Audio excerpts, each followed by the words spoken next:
is the word excitement, or is the word incredibly nervous? Somewhere in between the two. No, it's pretty great. I remember saying a couple of years back, oh, Chris, wouldn't it be fun to do an evening of science and a movie, you know? And unfortunately, he took me by my word, you know. Well, it started very early on. I ran into Chris somewhere, and he said, if he wrote me one page of something without telling me what the movie was about, would I give him one day and just write him a piece of music? And this letter arrived. And it was very much about this young man, actually, and my relationship with him. This young man, Jake Zimmer, wants to be a scientist. Well, he is a scientist.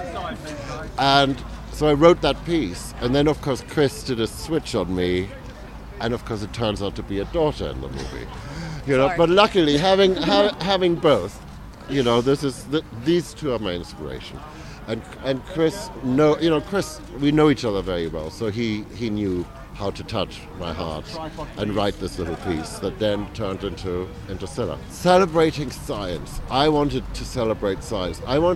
Chris said something really great to me, that for the last 10 years, you know, in our movies, we'd been looking more and more inwards, and now it's time to look upwards and outwards.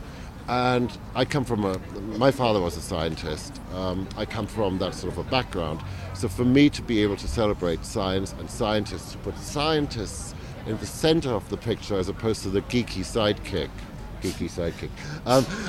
is fantastic. You know, and that's what I always wanted to do.